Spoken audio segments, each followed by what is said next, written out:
अपना उत्तराखंड देख रहे हैं आप और मैं हूं आपके साथ आरजू साई। बीजेपी में टिकटों को लेकर आज महत्वपूर्ण मीटिंग होने जा रही है। सुबह 11 बजे से बीजेपी कोर ग्रुप की मीटिंग होगी, वहीं दोपहर 1 बजे से चुनाव समिति की बैठक होगी। सभी 70 सीटों के लिए तीन नामों का पैनल तैयार किया जाएगा, जिसे केंद्रीय पार्लियामेंट्री बोर्ड को भेजा जाएगा। 1 बजे चुनाव समिति की मीटिंग होनी है और इसमें चर्चा की जाएगी, मंथन होगा, किसे किसे टिकट दी जाएगी। तीन नाम फिलहाल फाइनल किए जाएंगे और समिति को भेजे जाएंगे। टिकटों को लेकर यह बैठक हो रही है जिसमें चर्चा की जाएगी। दोपहर 1 बजे से चुनाव समिति की बैठक होगी। हर सीट के लिए 3 नामों का पैनल होगा। केंद्र को ये नामों का पैनल भेजा जाएगा, उसके बाद ही फाइनल रिपोर्ट सामने आएगी।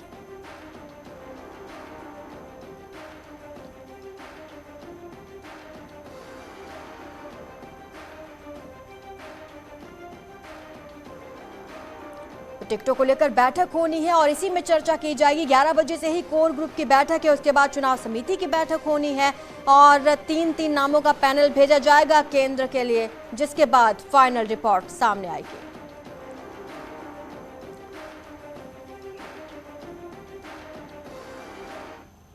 देहरादून से सुनील नवप्रभात हमारे साथ जुड़े हुए हैं, ज्यादा जानकारी वो हमें देंगे। सुनील, क्या कुछ चल रहा है वहां पर, क्या चर्चा है?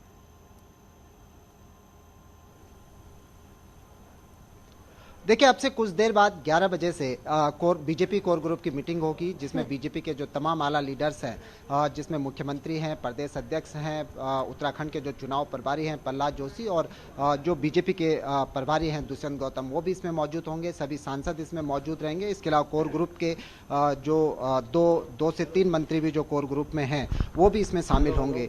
आज बीजेपी ने जो 70 विधानसभाओं से जो ऑब्जर्वर वहाँ पर भेजे थे, वो एक लंबी चौड़ी लिस्ट दावेदारों की लाए हैं प्रत्येक विधानसभा से। तो आज उसको शॉर्टलिस्ट किया जाएगा और एक विधानसभा से मात्र 3 दावेदारों की सूची बनाकर 1 2 3 के क्रम में ये सूची बनाकर तैयार की जाएगी 70 की 70 विधानसभाओं पर। ये आप देख सकते हैं, ये बीजेपी का स्टेट हेडक्वार्टर है। यहीं पर वो मीटिंग होनी है कोर ग्रुप की। उसकी यहाँ पर ये पूरी तैयारियां की जा रही हैं, टेबल यहाँ पर लगाई जा रही है और कोर ग्रुप के बाद चुनाव समिति की भी मीटिंग होगी।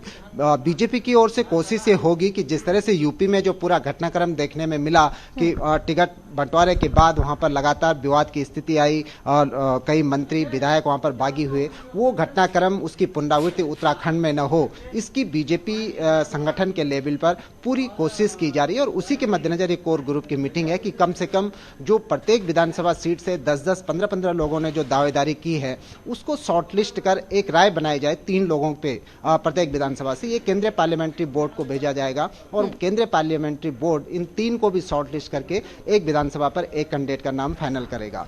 यहाँ पर बीजेपी के अंदर तीन नाम जो आपने बताया फाइनल किए गए हैं, इन तीन नामों का आधार क्या रखा गया, किस आधार पर ये नाम फाइनल किए गए?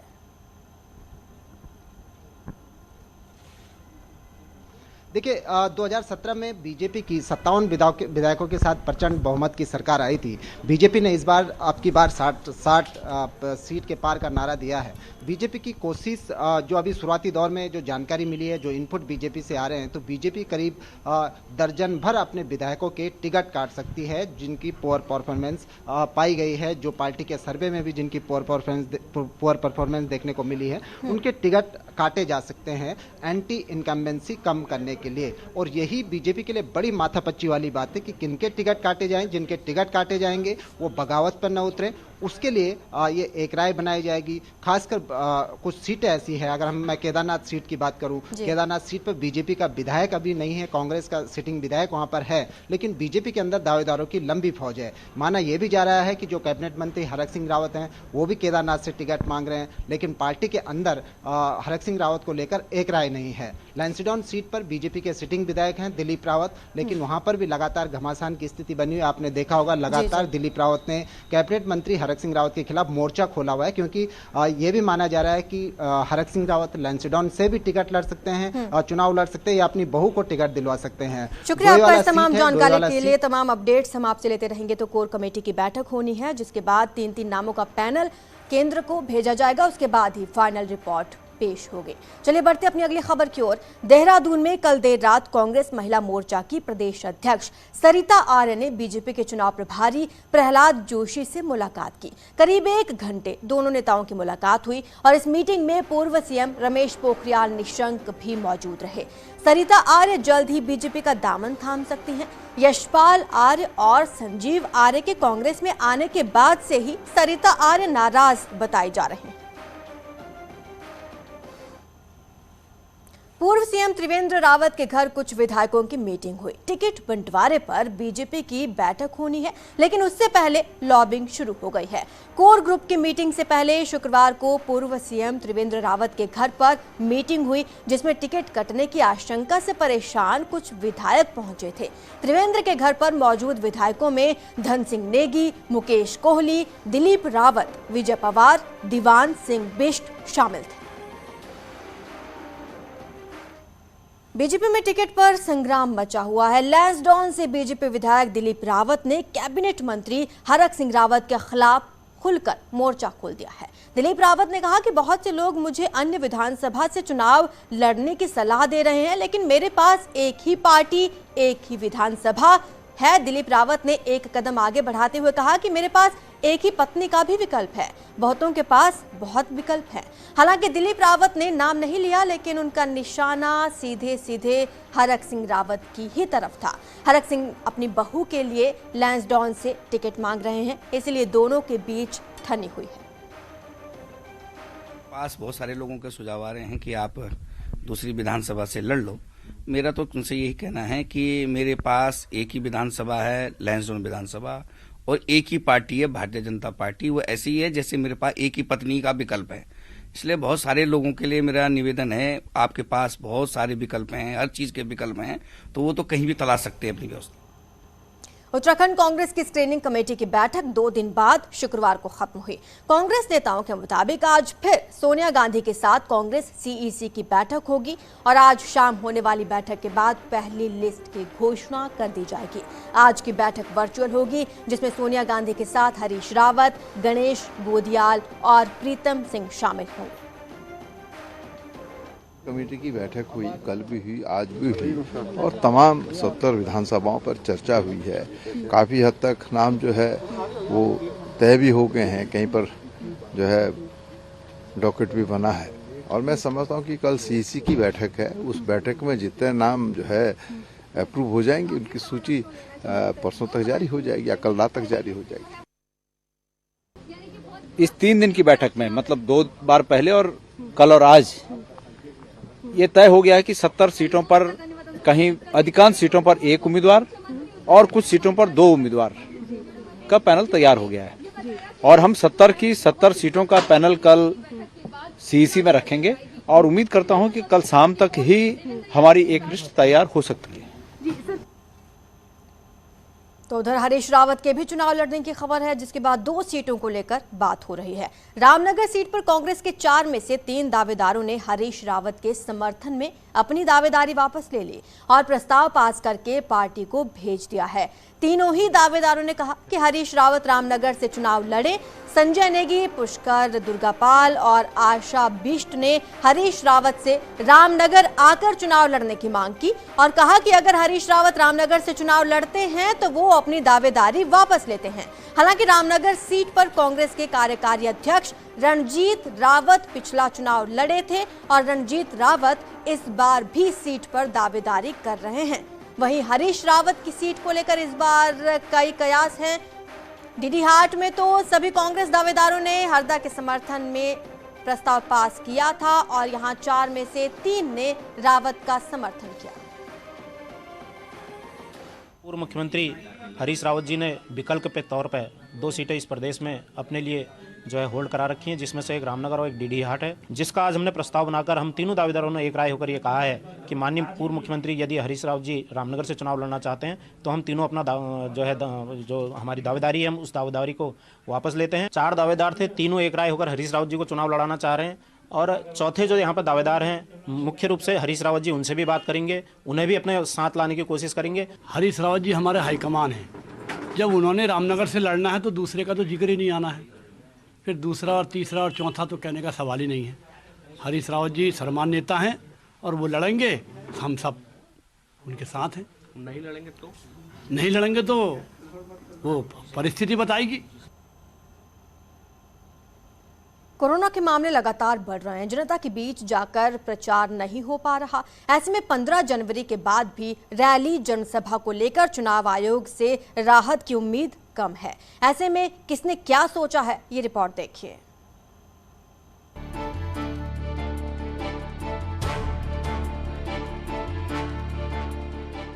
उत्तराखंड में जिस रफ्तार से कोरोना के आंकड़े बढ़ रहे हैं, उसे देखते हुए रैली जनसभा को लेकर कोई बड़ी राहत चुनाव आयोग की तरफ से मिल नहीं रही है। चुनाव आयोग 15 जनवरी यानी कि शनिवार के बाद भी रैली जनसभा रोड शो पर रोक जारी रखने जा रहा है। अब बीजेपी वर्चुअल प्लेटफॉर्म पर मजबूत है और शुक्रवार को मुख्यमंत्री धामी ने बद्रीनाथ विधानसभा में वर्चुअल रैली को संबोधित किया और हालात को देखते हुए मुख्यमंत्री अब रोजाना 3 से 4 विधानसभा क्षेत्रों में वर्चुअल रैली करेंगे। आज भी मैंने बद्रीनाथ विधानसभा की वर्चुअल आज रैली की है। वर्चुअल मैंने लोगों को संबोधित किया है, अपना विचार लोगों के सामने रखा है और शाम को भी करूंगा। प्रत्येक दिन हम 2, 3, 4 विधानसभाएं डेली करेंगे और उसके अलावा जैसे जैसे ये ओमिक्रॉन कम होगा तो जो प्रोटोकॉल है उसके तहत जो है लोगों के बीच में भी जाएंगे। मुख्यमंत्री धामी ने वर्चुअल काम तेज करने का प्लान बनाया है, लेकिन कांग्रेस के वो बड़े नेता फिलहाल दिल्ली में टिकट के झंझट में उलझे हुए हैं जिन्हें प्रचार का काम करना है। हालांकि संगठन महामंत्री का कहना है कि बस 2-3 दिन की बात है और फिर वर्चुअल से लेकर बूथ लेवल तक 5 लोगों की टोली काम करना शुरू कर देगी। सोशल मीडिया में कांग्रेस कहीं कमजोर नहीं है। आप देखिए हरीश रावत जी रोज कम से कम 2 या 3 विधानसभाओं को वर्चुअल माध्यम से संबोधित कर रहे हैं और हमारे संभावित जितने भी उम्मीदवार हैं आप देखिए सब क्षेत्र में, कोई दिल्ली नहीं है। हाँ ठीक है, हमारे 3 बड़े नेता दिल्ली में इस समय हैं क्योंकि टिकट का मामला है, उम्मीदवारों के चयन से संबंधित बैठकें हो रही हैं। कोरोना की तीसरी लहर में जिस रफ्तार से केस बढ़ रहे हैं उसने राजनीतिक दलों और नेताओं की टेंशन बढ़ा रखी है और भीड़ में जाकर अपनी बात रखने और जनता का मूड भांपने वाले नेताओं को लग चुका है कि इस बार चुनाव प्रचार का काम आसान नहीं है। दीपांकर भट्ट, न्यूज़ 18 देहरादून। चलिए अब आपको बताते हैं कोरोना अपडेट। तो शुक्रवार को फिर से राज्य में कोरोना के मामले 3000 के पार पहुंच गए हैं। 3 लोगों की कोविड से मौत हो गई। राज्य में पॉजिटिविटी दर 11.48% पहुंच गई है। उत्तराखंड में कोरोना के 3200 नए केस आए हैं। देहरादून में सबसे ज्यादा 1030 केस हैं। इसके अलावा हरिद्वार में 543, नैनीताल में 494 केस, उधम सिंह नगर में 429, अल्मोड़ा में 165, टिहरी में 112 केस और पौड़ी में कोरोना के 131 नए केस सामने आए हैं। राज्य में अब कोरोना के एक्टिव केसों की बात करें तो ये बढ़कर 12,300 पहुंच गए हैं।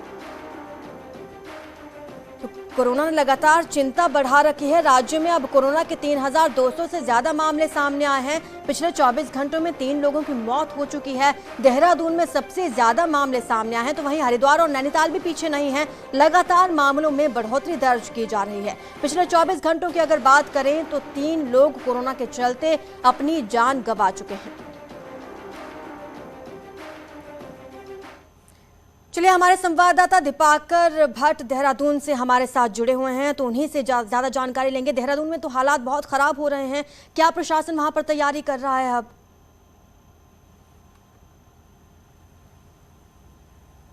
बिल्कुल, देहरादून में अब तक सबसे ज्यादा केसेस सामने आया और पिछले 3 दिनों में अगर देखें तो 3000 या फिर 3000 से ज्यादा केसेस आए।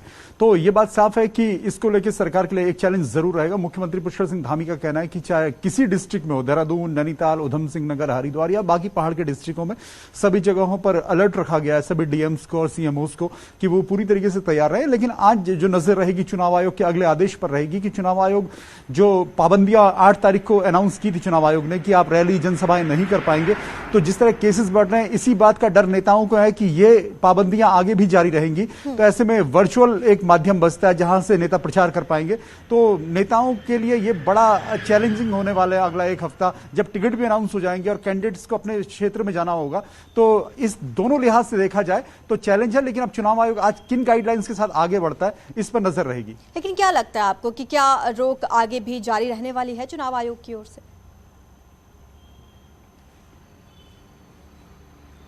बिल्कुल, जिस तरह केसेस बढ़े हैं उससे ये साफ है कि चुनाव आयोग इतनी जल्दी कोई बड़ी राहत देने वाला नहीं है। केसेस लगातार बढ़ रहे हैं। उत्तराखंड में पहले 500, उसके बाद फिर 1200, फिर 1800, फिर 2000, फिर 3000 केसेस पिछले 3 दिन से लगातार आ रहे हैं। और केसेस जो यहां पर संक्रमण की तरह वो 11% के आसपास है। तो ऐसे में इस बात की उम्मीद बहुत कम है कि इलेक्शन के बीच में चुनाव आयोग कोई बड़ी राहत यहां पर राजनीतिक दलों को देगा। उम्मीद तो कम है, लेकिन पहाड़ों में वर्चुअली कनेक्ट करना भी तो मुश्किल है। जनता से राजनीतिक पार्टियों का जुड़ना अहम सवाल है कि किस तरह से राजनीतिक पार्टियां जनता के साथ संवाद करेंगी और अपनी बात वहां तक पहुंचाएंगी।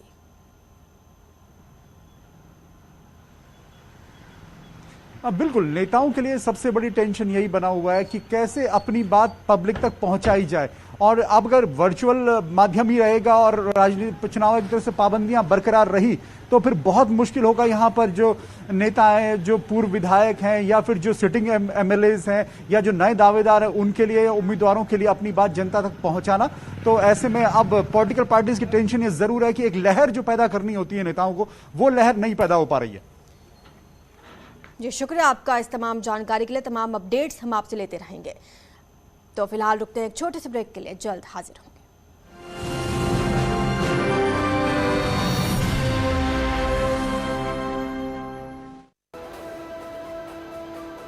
मुजफ्फरनगर में आला अधिकारी पुलिस फोर्स के साथ नामांकन प्रक्रिया को शांतिपूर्वक संपन्न कराने के लिए सड़कों पर दिखाई दिए। जनपद की 6 विधानसभा सीटों के लिए उम्मीदवार अपना नामांकन दाखिल कर सकेंगे। बुलंदशहर में भी नामांकन प्रक्रिया शुरू। पुलिस प्रशासन ने आचार संहिता का उल्लंघन करने वालों पर कड़ी कार्रवाई के दिए निर्देश। पूर्व ऊर्जा मंत्री और सादाबाद विधायक रामवीर उपाध्याय ने बसपा छोड़ा, एसपी कर सकते हैं ज्वाइन।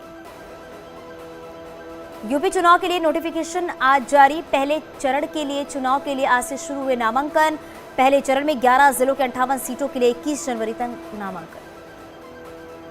पहले चरण में गाजियाबाद में होंगे चुनाव। आज से नामांकन की प्रक्रिया शुरू। संत कबीर नगर में एसपी विधायक पर लगा आचार संहिता का उल्लंघन का आरोप। कोरोना नियमों की जमकर उड़ाई जा रही है धज्जियां। बांदा डीएम की अनोखी पहल, घर घर जाना कुंडी खटकाना अभियान की शुरुआत की है। लोगों को वोट देने के लिए कर रहे हैं जागरूक। देश भर में कोरोना के एक दिन में 2,64,202 नए मामले, कल के मुकाबले 6.7% बढ़ा है आंकड़ा। देश में कोरोना के 12,72,073 एक्टिव केस, 1,09,345 लोग रिकवर। देश में ओमिक्रॉन के मामलों में बढ़ोतरी, अब तक 5,753 मरीजों में कोरोना के नए वेरिएंट की पुष्टि। यूपी में कोरोना केस में इजाफा, 24 घंटे में मिले हैं 16,006 नए मामले, एक्टिव केस की संख्या 68,000 के पार। झांसी पुलिस ने बदमाशों के खिलाफ बड़ी कार्रवाई की है। पुलिस ने 24 घंटे में 327 अपराधियों को गिरफ्तार किया है। झांसी में विधानसभा चुनाव को देखते हुए डीआईजी झांसी मंडल ने बदमाशों पर कार्रवाई का आदेश दिया था। अमेठी में पुलिस ने अवैध असला बनाने की फैक्ट्री का भंडाफोड़ किया है। मौके से पुलिस ने 5 तमंचा और 1 बंदूक, 5 अर्धनिर्मित तमंचे के साथ 6 जिंदा कारतूस से भारी मात्रा में असला बनाने के उपकरण को बरामद किया है। असला बनाते एक युवक को पुलिस ने मौके से गिरफ्तार भी कर लिया है। बीजेपी सांसद रामशंकर कठेरिया पर आगरा की कोर्ट ने मुकदमा दर्ज करने का आदेश दिया है। इटावा से सांसद रामशंकर कठेरिया से 10 लोगों के खिलाफ केस दर्ज करने का आदेश दिया है। जमीन के विवाद से जुड़ा है ये पूरा मामला। प्रयागराज में माघ मेले के दौरान अरेल घाट स्थित जय श्री महाकाल सेवा आरती के पांडाल में आग लग गई। बताया जा रहा है कि सिलेंडर में लगी भीषण आग से 2 पांडाल जलकर खाक हो गए। फतेहपुर में तेज रफ्तार ट्रक ने छात्रा को मारी है टक्कर। हादसे में छात्रा की मौत हो गई है। कोचिंग से घर जाते समय हुआ हादसा। बदायूं में शॉर्ट सर्किट से कार में लगी आग। कार में बैठे लोगों ने कूदकर बचाई अपनी जान। वजीरगंज थाना क्षेत्र की घटना। लखीमपुर खीरी में शॉर्ट सर्किट से रेलवे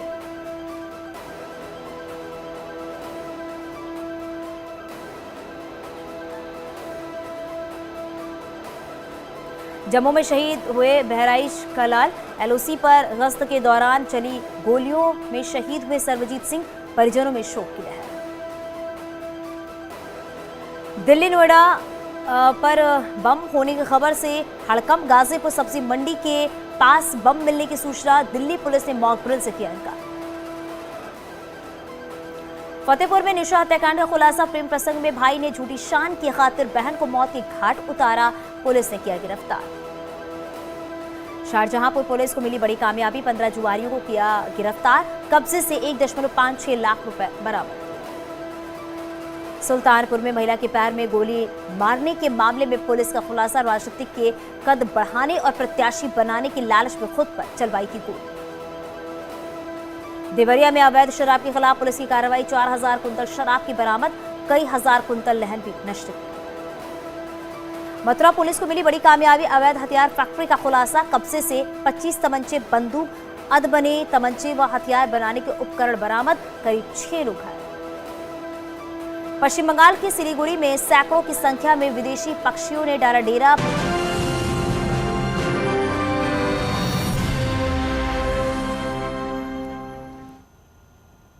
अखिलेश यादव से मुलाकात के बाद चंद्रशेखर आजाद प्रेस कॉन्फ्रेंस कर रहे हैं, चलिए आपको सुनवाते हैं।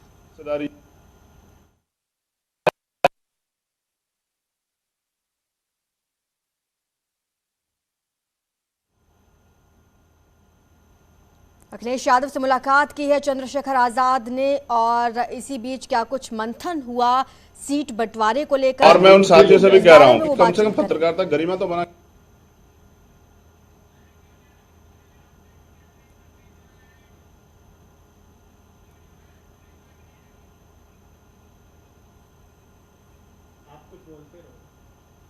तस्वीरें आपके सामने हैं। आपको बता दें कि अखिलेश यादव से मुलाकात की थी चंद्रशेखर आजाद ने, और आजाद पार्टी को लेकर उन्होंने बात की थी किस तरह से सीट बंटवारा किया जाएगा, इसको लेकर बातचीत हुई होगी, मंथन हुआ होगा, और उनके बीच क्या कुछ बातचीत हुई उसी को लेकर प्रेस कॉन्फ्रेंस कर रहे हैं चंद्रशेखर आजाद। कुछ ही देर में बताएंगे कि क्या कुछ मंथन हुआ है।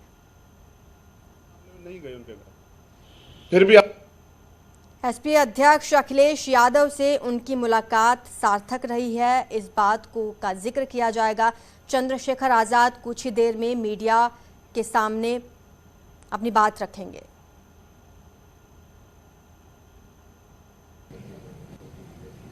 वरना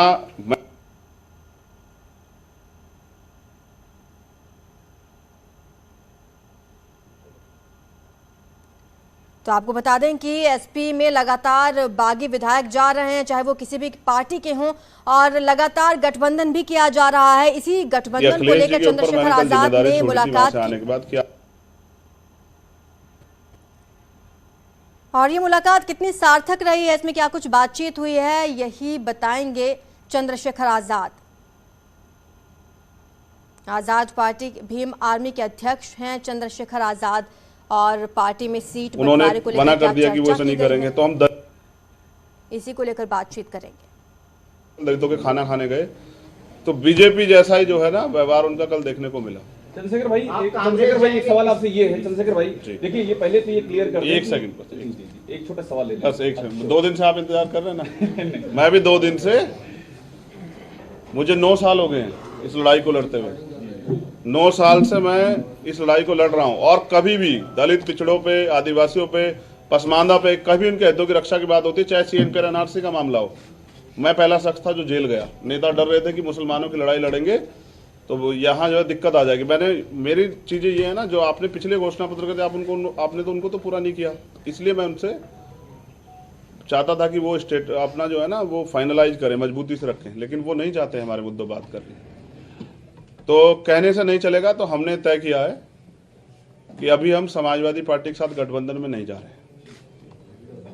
अब हम, क्योंकि हमारे कार्यकर्ता जिन्होंने पिछले 6 साल से उत्तर प्रदेश में लड़ाई लड़ी है, घर घर जाके लोगों को तैयार किया है, बीजेपी के से हमने लाठियां खाई हैं, हमने मुकदमे झेले हैं, बीजेपी के खिलाफ जो है हम लोग लड़े हैं उत्तर प्रदेश में। सीएनपी एनआरसी का मामला हो, चाहे वो 69 शिक्षक भर्ती का मामला हो, हम सड़कों पर लड़े हैं। तो मैं समझता हूं कि अपने लोगों के हितों की रक्षा हमें स्वयं करनी पड़ेगी। मैं 25% दलितों के स्वाभिमान की रक्षा करने के लिए हूं, उनको मैं अपमानित करने के लिए। मैं तो मान्यवर काशीराम साहब को नेता मानता हूं ना, उनको राष्ट्रपति बनाने का अवसर मिला, बीजेपी ने कहा बना देंगे, उन्होंने छोड़ दिया। मेरी लड़ाई विधायक एमपी बनने की नहीं, लड़ाई सामाजिक न्याय की है। मैंने कल उनके पाले में छोड़ी थी, उनका जवाब नहीं आया। मैं मानता हूं कि वो दलितों का नेतृत्व और दलितों की हितों के मुद्दों पे बात नहीं करना चाहते। मुझे भी उम्मीद है कि मेरे बाद हो सकता है वो स्टेटमेंट देके हम ये करेंगे, लेकिन हमने तो सबके देखे। प्रधानमंत्री जी भी कहते 2 करोड़ रोजगार देंगे, प्रधानमंत्री भी कहें कि जो है 15-15 लाख देंगे, ये करेंगे वो करेंगे, लेकिन देश बेच दिया। तो बीजेपी को सत्ता से रोकने के लिए मैं चाहता था कि एक लार्जर लाइन्स बन जाए, क्योंकि अगर विपक्ष में थोड़ा सा बिखरा होगा उसका फायदा बीजेपी को होगा। इसलिए मैं 2 दिन से यहाँ था। अब दलित समाज के लोग, वंचित वर्ग के लोग, बहुजन समाज के लोग अपने हितों की रक्षा के लिए अपनी लड़ाई स्वयं लड़ेंगे। मैं समझता था अखिलेश जी दूरदृष्टि हैं, वो समझते होंगे कि लड़ाई आज की नहीं है, उत्तर प्रदेश से केंद्र का रास्ता तय होगा। लेकिन पिछली बार जिस तरह से माननीय काशीराम साहब के साथ धोखा हुआ कि उन्होंने माननीय नेताजी को मुख्यमंत्री बनाया और वो फिर ठगे से रहे कि मैं इनका वजूद बना के जो है ना अपने लोगों को कमजोर नहीं कर सकता हूं, उनके हितों की रक्षा के लिए चुप नहीं रह सकता हूं। मैं सरकार में इसलिए नहीं शामिल होना चाहता कि कल अभी तो सरकार बनी भी नहीं है कि मैं अपने लोगों की हत्याओं पर और तमाम तरह की समस्याओं पर चुप हो जाऊं, मैं नौजवानों की बेरोजगारी के मामले चुप हो जाऊं, ये मुझसे नहीं होगा। मेरा सवाल आपसे ये है, अपने दम पे लड़ेंगे और प्रयास करेंगे जो अभी बिखरा विपक्ष है उसको एकजुट करें, अगर वो नहीं होगा तो अपने दम पे लड़ेंगे। चंद्रशेखर भाई एक सवाल आपसे ये है मेरा, कांग्रेस मैं फिर कह दूं आपसे, मैंने माननीय बहन जी सबसे पहले प्रयास किया था, वो हमारी नेता बड़ी है कि उनके साथ एक गठबंधन है, मैंने खूब प्रयास किया। मैं स्वाभिमान सम्मान की लड़ाई लड़ता हूं, उसके लिए मैं तमाम मुकदमे और जेल सब चीजें देखी, तिहाड़ भी 2 बार गया, लेकिन मैंने हमेशा प्रयास किया कि एकजुटता बनी रहे।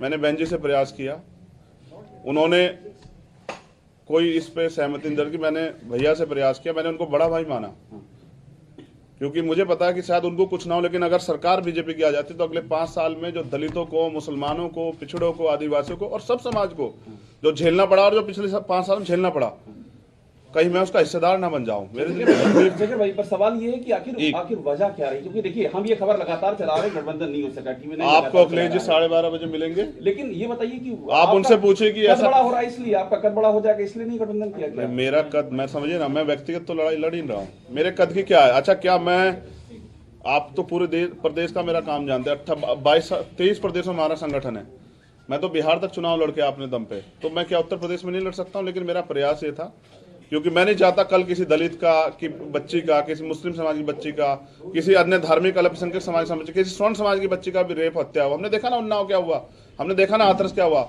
इस बीजेपी को रोकने के लिए मैंने अपना स्वाभिमान दांव पे लगा दिया, जबकि मेरे वर्कर नहीं चाहते थे, वो चाहते थे कि हम अपने हितों की लड़ाई स्वयं लड़ें। रावण साहब, मेरा एक सवाल आपसे ये है कि आप दूसरे असदुद्दीन ओवैसी हो गए हैं, क्योंकि ओवैसी के साथ भी कोई गठबंधन नहीं कर रहा है, आपको भी कोई अपने प्लेटफॉर्म पे नहीं लाना चाह रहा है। देखिए, मैं क्या कह रहा हूँ, जब कोई अपने हितों के लिए लड़ता है ना, तो वो उसको फिर कुछ ना कुछ तो सहना पड़ता। देखिए, मैं सत्ता की, मेरी लड़ाई सत्ता कभी थी नहीं, सत्ता का सहारा लेके व्यवस्था परिवर्तन की लड़ाई थी। सत्ता को मैंने, जब सत्ता की बात चल रही थी ना, लोग चुनाव तैयारी कर रहे थे, तो मैं आंदोलन लड़ रहा था 2 जनवरी को भोपाल में, जो पिछड़े वर्ग के हितों की रक्षा के लिए उनका आरक्षण जब खत्म किया गया था, सरकार के खिलाफ लड़ रहा था। अभी आपने सर एक महत्वपूर्ण बात कही कि आप विपक्ष को एकजुट करेंगे, तो वो कौन लोग होंगे जिनको आप एकजुट करेंगे? मेरा प्रयास रहेगा, मैं सभी लोगों से लेके बताइए सर, मैं क्या कह रहा हूँ। अब आप, अगर आप ये भी सोचते हैं ना कि मुझसे तो नाम लेने की उम्मीद करते हैं, आप जाके उनसे पूछेगा कि आपने ऐसा क्यों किया। जब आप पूछेंगे तो मैं पर्सनली आपको नाम लेके बताऊंगा। मेरा काम है कि जो बटा हुआ विपक्ष है वो एकजुट, और मैं इसके लिए 2 दिन और प्रयास करूंगा पूरी जिम्मेदारी से। नहीं होगा तो भीम आर्मी के लोग, आजाद समाज पार्टी को अपने दम पे चुनाव लड़ेंगे।